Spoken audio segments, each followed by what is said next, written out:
Tablet दी थी, जिसमें से एक मैंने 7 बजे खाई थी, एक 11 साढ़े 11 के लगभग खाई। मैं वो सुपर के गेट के पास आ जाना, मैं गई 1 बजे सुपर गेट के पास। वहाँ से मतलब मेरा बहुत सर घूम रहा था, बहुत हाथ काम ही नहीं कर रहे थे। मतलब घसीटते हाथ पकड़ खींचते लेके गया है रूम। तो सुबह मुझे रूम ले गया और रूम में मेरे साथ गलत भी किया है वो। रीवा जिले के संजय गांधी हॉस्पिटल में एक नाबालिग के साथ गैंग रेप का मामला सामने आया है, जिसने पूरे शहर को चौंका दिया। शुरुआत में अस्पताल अधीक्षक डॉक्टर राहुल मिश्रा ने ऐसी किसी घटना से इनकार किया, लेकिन अब पीड़िता के बयान ने पुलिस और अस्पताल प्रबंधन दोनों की कहानी को पूरी तरह से एक्सपोज कर दिया है। पुलिस अधीक्षक विवेक सिंह की प्रेस कॉन्फ्रेंस के महज 1 घंटे बाद ही रीवा के सरकारी अस्पताल में दुष्कर्म पीड़िता का दर्दनाक बयान सामने आया। पीड़िता ने 4 लोगों पर दुष्कर्म करने का आरोप लगाया है। इससे भी ज्यादा चौंकाने वाली बात यह है कि पीड़िता का आरोप है कि पुलिस कार्रवाई करने की बजाय उस पर ही दबाव डालती रही। इस घटना से आहत परिजनों ने दोषियों के घर तोड़ने और उन्हें फांसी की सजा देने की मांग की है। इस पूरे मामले को अस्पताल प्रशासन से लेकर पुलिस प्रशासन तक ने दबाने की भरपूर कोशिश की। लंबे समय तक पीड़िता और परिजनों को मीडिया से दूर रखा गया, लेकिन जैसे ही मीडिया कर्मी पीड़िता तक पहुंचे, पूरा मामला खुल गया। इस मामले में अब तक एक आरोपी वार्ड बॉय महेंद्र को हिरासत में लिया गया है, जबकि बाकी तीनों आरोपी खुले में घूम रहे हैं। पीड़िता ने अपने साथ हुई दर्दनाक और हैवानियत भरी घटना की सिलसिलेवार जानकारी दी। उसने बताया कि वार्ड बॉय महेंद्र ने उसके स्क्रीनशॉट लेकर गंदी फोटो बनाई, फिर उसे धमकी दी कि रात 1 बजे सुपर स्पेशलिटी अस्पताल के सामने मिलोगी तो फोटो डिलीट कर दूंगा, नहीं तो भाई और पापा को फोटो भेज दूंगा। वहां पहुंचने पर वह घसीट कर उसे अपने कमरे में ले गया, जहां मनीष, विकास और सुरेंद्र भी पहुंच गए। लड़की ने बताया कि इन सभी ने उसके साथ दुष्कर्म किया और फिर उसे वापस कमरे के बाहर छोड़ दिया। अर्ध बेहोशी की हालत में वह किसी तरह अस्पताल पहुंची। पीड़िता का आरोप है कि इससे पहले उसे नशीली टैबलेट भी खिला दी गई थी। पीड़िता के परिजनों का कहना है कि पुलिस ने उन्हें इंसाफ देने की बजाय धमकाया और उन्हें ऐसा महसूस कराया गया जैसे वे कोई अपराधी हो। परिजनों ने बताया कि रात भर पुलिस उन्हें टहलाती रही। जब लड़की मामा के घर गई तो पुलिस वालों की धमकी से डरकर वह ऑटो से रीवा पहुंची। उसके बाद लगातार पुलिस प्रशासन दबाव डालता रहा कि ऐसा बोलो, और मीडिया के सामने जाने से भी मना किया गया। परिजनों ने पुलिस की कार्रवाई पर असंतोष व्यक्त करते हुए कहा कि अस्पताल प्रबंधन ने भी उनसे लिखवाया था कि वे कोई कार्रवाई नहीं चाहते। पीड़ित परिजनों का कहना है कि पुलिस ने उन्हें आश्वस्त किया था कि मामला दर्ज कर लिया गया है, लेकिन उन्होंने कोई भी मामला दर्ज नहीं किया था। लड़की के भाई का कहना है कि चारों आरोपियों को फांसी की सजा मिलनी चाहिए और उनके घर तोड़े जाने चाहिए, जिससे लोगों को सबक मिले और फिर कभी किसी दूसरी बहन बेटी के साथ ऐसा ना हो। यह बेहद ही शर्मनाक घटना है, खासकर तब जब यह अस्पताल परिसर के अंदर हुई है। यह वारदात कई सवाल खड़े करती है, क्योंकि रीवा डिप्टी सीएम एवं स्वास्थ्य चिकित्सा शिक्षा मंत्री राजेंद्र शुक्ल का गृह जिला है और यहाँ इस प्रकार की वारदात होना पुलिस और प्रशासन पर बड़े प्रश्न चिन्ह लगा रही है। रीवा से मनीष दाहिया की रिपोर्ट। आपका संपर्क हुआ था और आप क्या वीडियो बनाया था जो वायरल करने की धमकी देकर कमरे तक बुलाया, क्या था पूरा मामला? उस दिन ना से लेडीज आई थी तो उन्होंने मेरे से नंबर नाम वगैरह सब लिखवाया। उन्होंने बोला ज़रूरी लिखवा दो, तो मैंने उसमें लिखवाया सब नंबर वंबर। मतलब उन्होंने ले जाकर वहाँ रखा जहाँ सिस्टर बैठती हैं, तो वहाँ वो महेंद्र भी वहीं बैठा था टेबल में। उन्होंने उसी टेबल में रखा, बगल में चेयर रख के वही बैठा था। तो फिर उसके बाद मैं चली आई वहाँ से। उसके दूसरे दिन मेरे से मैसेज आया, हाय। तो मैं पूछी कौन? तो उसने बोला तुम्हारी फ्रेंड। तो मैंने बोला कहाँ से? तो उसने बोला बाद में बताती। तो मैंने नंबर सेव कर लिया, मैंने सोचा मेरी कोई फ्रेंड होगी। फिर मैंने स्टेटस लगाया तो उसने मेरी स्क्रीनशॉट ली फोटो की और दूसरे दिन उसको एडिट करके मेरे इसमें भेजा और बोला कि अगर मैं जो बोलता हूँ वो करो, जहाँ बुलाता हूँ वहाँ, वरना मैं वायरल कर दूँगा तुम्हारी फोटो तुम्हारे पेरेंट्स को भी भेज दूँगा। तो मैं उस दिन नहीं गई, उसके बुलाने पे मैं नहीं गई। फिर दूसरे दिन बुलाया, मैं उस दिन भी नहीं गई। फिर एक दिन वो रात में मैंने बोला मेरा गला दर्द हो रहा, उसने मुझे 2 टैबलेट दी थी, जिसमें से एक मैंने 7 बजे खाई थी, एक 11 साढ़े 11 के लगभग खाई। उसने बोला 2-3 घंटे में इसका असर होगा। तो उसके बाद फिर मुझे रात में मैसेज किया, बोला कॉल करो। मैंने उसे कॉल किया, बोला कि 1 बजे के लगभग तुम वो सुपर के गेट के पास आ जाना। मैं गई 1 बजे सुपर गेट के पास। वहाँ से मतलब मेरा बहुत सर घूम रहा था, बहुत हाथ काम ही नहीं कर रहे थे। तो मैं बोली कि मेरी फ़ोटो डिलीट कर दो, मैं यहाँ से चली जाऊँगी। उसने बोला कि पहले रूम चलो। तो मैं रूम नहीं जा रही, तो मुझे मतलब घसीटते हाथ पकड़ खींचते लेके गया है रूम। उसके बाद जैसे आधे रास्ते में पहुंचा था, हॉस्पिटल से किसी का फ़ोन आया था, तो उन्होंने ये हॉस्पिटल में उन्होंने ये बोला कि यहाँ से एक लड़की गायब हुई है, तो क्या तुम गायब की हो? तो उसने कुछ नहीं बोला, फ़ोन काट दिया और फ्लाइट मोड में डाल दिया। उसके बाद फिर क्या हुआ, मुझे बोला कि वहीं पास में गिर भी गई। उसके बाद मैं रूम, मुझे ऐसा महसूस हुआ कि मुझे रूम ले गया और रूम में मेरे साथ गलत भी किया है वो, और उसके बाद ला के मुझे रोड में छोड़ भी दिया है वो। नहीं, आप उसके बाद का जो वाकया है आपको याद नहीं रहा, मतलब जब टैबलेट खिलाया उसके बाद से टैबलेट का मतलब नशा लग रहा था, पूरे सर वर घूम रहे थे, आँख अच्छे से नहीं खुल रही थी, हाथ पाँव एकदम काँप रहे थे। हॉस्पिटल में जब आपको भर्ती किया गया उस समय का कुछ वाकया याद हो?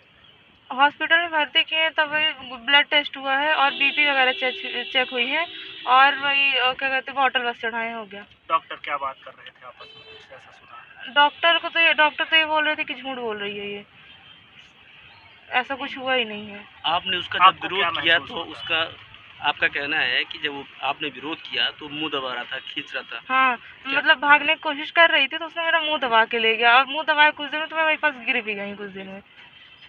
कितने लोग इस वारदात में रहे होंगे जो शामिल थे? 4 लोग। जो मतलब आपके साथ गलत करने वाले थे, ये 4 लोग शामिल थे। हाँ। क्या क्या नाम होंगे उनकी, कुछ पहचानती हैं? उनको पहचानती हैं कुछ? हर्ष, महेंद्र और मनीष और विकास और सुरेंद्र। तो ये इसमें से कौन सा आदमी था संपर्क में जो आपको पहले? महेंद्र के कहने पर आप रूम तक गए? हाँ, मैं गेट ही तक गई हूँ, वहाँ से मुझे खींचते लेके गया वो गेट से। कोई अश्लील फोटो थी, ब्लैकमेल कर रहा था, कैसी फोटो है वो? फोटो मेरी मतलब फुल फोटो स्टेटस में उसके स्क्रीनशॉट लेके वो एडिट करवाया था उसे, इसीलिए आपको बुलाया था कि डिलीट हाँ। कर दूँ? क्या क्या बोला था फ़ोन पर? उसने बोला कि तुम आ जाओ और यहाँ गेट के पास, मैं फोटो तुम्हारी डिलीट कर दूंगा, कुछ नहीं बताऊंगा, अगर नहीं होगी तो वायरल कर दूंगा, तुम्हारे पेरेंट्स के पास भेज दूंगा मैं। घटना उसने के बोला बाद कि तुम्हारे भाई का नंबर भी मेरे पास है, तुम्हारे पापा का भी नंबर मेरे पास है। घटना के बाद भी धमकी दी गई, क्या कह रहा था, क्या धमकाया था आपको, क्या बोला था? घटना के बाद धमकी दी गई थी आपको, क्या बोल रहा था वो? वो बोला कि जाकर तुम किसी से कुछ नहीं बोलोगी और ना ही कुछ बताओगी, ना ही मेरा नाम आना चाहिए कहीं, और अगर आए तुम्हारी फोटो वगैरह वायरल कर दूंगा मैं। इलाज के दौरान डॉक्टरों ने भी कुछ कहा या कुछ धमकाया? नहीं, मुझसे तो कुछ नहीं कहा डॉक्टर ने। अभी कैसा महसूस होता है आपको, क्या लगता है कि? चोट लगी है पैर में और सर में। पुलिस की कार्रवाई से संतुष्ट है? नहीं। कहाँ जाएंगी अब? कोर्ट में आप बयान देने आई थी, क्या बोला कोर्ट में? कोर्ट में तो जो जो मैंने बोला वही लिखा गया कोर्ट में, और साइन भी करवाया उन्होंने, मुझे पढ़वाया फिर साइन करवाया। क्या बोला कोर्ट में, आपको बताइए। कोर्ट में यही कि उसने मुझे टैबलेट खवाई थी, और टैबलेट खिलाने के बाद ब्लैकमेल किया, फोटो वगैरह एडिट करवा के बुलाया मुझे, वहाँ पास रूम के अंदर भी ले गया, वहाँ से घसीटते मुझे, गलत भी किया उसने मेरे साथ। पुलिस को सबने बताया था आप ये सब? पुलिस को ऑल टोटल मैंने एक चीज़ बताई है, लेकिन नहीं लिखा उन्होंने? नहीं, उन्होंने लिखा ही नहीं है। क्या आपके साथ रेप हुआ है? हाँ। कितने लोग थे? मुझे नहीं याद है। वो याद नहीं। नशे में थे आप? हाँ, मतलब आँखों कुछ खुली नहीं रही थी। क्या आप होश में आई तो आपने आपको कहाँ पाई? रोड के पास पाई मैं अपने आप को। रोड पर? हाँ। क्या डॉक्टर दबाव बना रहे थे आप पर? नहीं। ठीक है।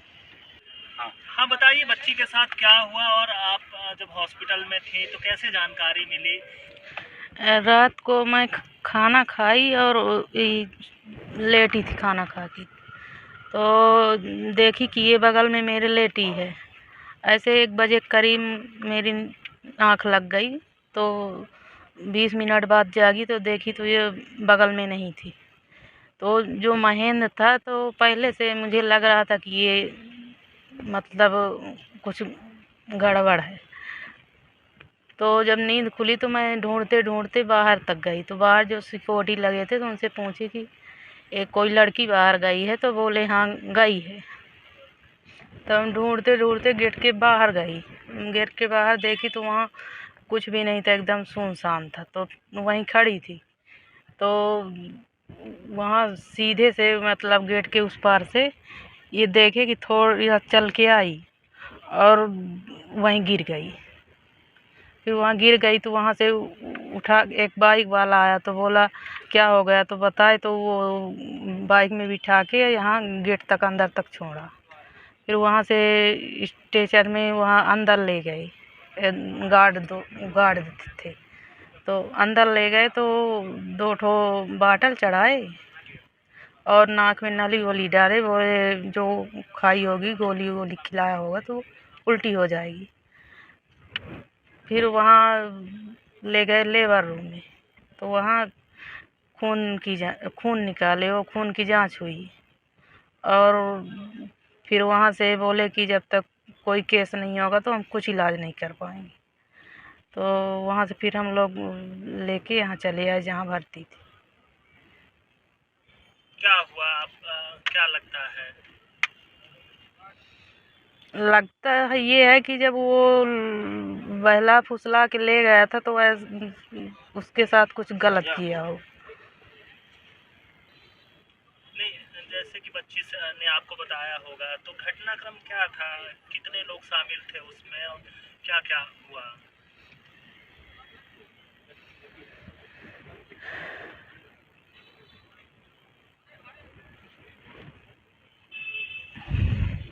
अभी धमकी मिल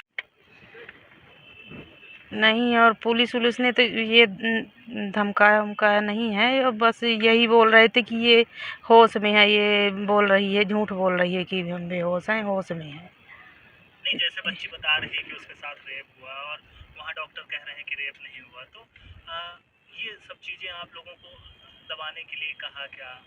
और यहाँ पर कोर्ट में आपने क्या बताया? कोर्ट में तो मुझे अंदर जाने ही नहीं दिए। कोर्ट में आपका बयान नहीं हुआ? नहीं। ये बताइए कि घटना सामने आई संजय गांधी अस्पताल में, बड़ी विभत्स घटना सामने आई, उसके बारे में आपने भी बयान दिया। ये बताइए क्या हुआ, फिर क्या हुआ आप लोगों से?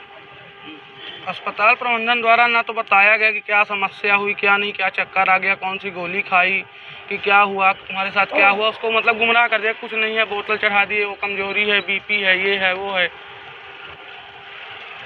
पूरा माने कुछ भी उनसे लिखा लिया गया कि आप कोई कार्रवाई नहीं, सीधे सीधे लिखवा लिए, कोई कार्रवाई नहीं चाहती हूँ मैं। वो लोग घबरा के रात में लिख दी, छुट्टी के लिए था, बोले घर चले जाओ। बच्ची क्या बताई आपसे, क्या घटनाक्रम हुआ था? बच्ची ने यही बताया कि मेरे पास दवाई, मुझे पहले सर दर्द, गले में दर्द था, गले में दर्द के बाद उसने टैबलेट, मैंने उससे मांगी कि दर्द की टैबलेट दे दो भैया, बाडवाए था, तो वो 2 टैबलेट दिया, बोला एक 6 बजे खा लो, एक 11 बजे रात खा लेना, आराम हो जाएगा। 6 बजे दवाई खाई, फिर 11 बजे रात खाई, उसके बाद जी मचलने लगा। थोड़ी देर में चाची जो थी सो गई, उसके भाई भी था वो भी सो गया। उसके बाद उसको फ़ोन मैसेज किया, बुलाया बाहर के सुपर अस्पताल के सामने, वो नहीं जा रही थी, वो बोला मैं तुम्हारी फ़ोटो स्क्रीनशॉट लिया हूँ, ये किया हूँ, तुम्हारे घर वालों को दूंगा, भाई को दूंगा, उसको ब्लैकमेल टाइप में किया। डर के मारे चली गई बहन, बाहर चली गई गेट के सुपर के पास, वहाँ उससे सीना झपटी किया, ज़बरदस्ती बोला रूम चलो, रूम ले गया, कठेलते हुए रूम ले गया। फिर वो बोली मैं बेहोश टाइप में हो गई, एकदम नशे के हालत में थी। फिर 2-4 लोग रूम के अंदर ले गए, 2-4 लोग बोले और आ गए। उसके पास फ़ोन भी आया कि लड़की लापता हुई, लेकिन वो फ़ोन फ्लाइट मोड में डाल के, और फिर बोली मुझे ज़्यादा कुछ होश नहीं था, मैं दवाई मतलब नशे की हालत में कुल मिला के थी, जब भी मिली भी हम लोग को नशे में ही थी, वो ज़्यादा बता नहीं पा रही थी, न बोल पा रही थी। पुलिस कल पहुंची थी आप लोगों के यहाँ, क्या बातें हुई? पुलिस तो ऐसे सीन में पहुंची कि जैसे हम 302 का किसी को मार डाले हों या कुछ कर दिए हों, ऐसा पुलिस पहुंची धमकाने के तौर पर कि वो कहाँ है, वो कहाँ है वो। हम लोग ने बताया सर बताइए समस्या क्या है, क्या हो गया, क्या हो गया। हमें लोग को लगा कि अस्पताल में कुछ शायद कागज पाथर कुछ बचा हो। उन्होंने ऐसा बोला कि बस तुरंत बताइए। हम लोग बताएं कि वो मामा के यहाँ अपने हैं, उसके मामा घर यहाँ है, तो वहाँ भी वे लोग पहुँच गए, वहाँ से उठा लाएँ सीधे सीधे, उनको ऑटो से बुलाएं, यहाँ उठाने नहीं, दबाव बनाए तो वो ऑटो से चली आए। अब हम लोग से न बात करने दे रहे थे, न बता रहे थे कि क्या हो गया क्या नहीं हो गया, कोई खबर नहीं है। और बच्ची भी बहन घबराई हुई थी, वो भी कुछ नहीं बता पा रही थी। फिर ये लोगों ने वहाँ बयान लिया, फिर रेस्ट हाउस ले गए कहीं, फिर सिलपरा बाईपास तक ले आए, फिर वापस गोविंदगढ़ लेके चले गए, फिर वहाँ से ले आए। अब हम रात में फ़ोन लगा रहे हैं कंटिन्यू कि आप भैया ले कहाँ जा रहे हो, कहाँ है, खाना की व्यवस्था क्या है, क्या समस्या है बताओ, जब ना पता चलेगा। उन्होंने कुछ नहीं बोले, आप थाना में बात करिए, थाना में। क्या मामले को दबाने का प्रयास था पूरा? बिल्कुल मामले को दबाने का प्रयास था। अनावश्यक दबाव मैंने परिजन से नहीं मिले। वो नाबालिग बच्ची को क्या बोल सकती है?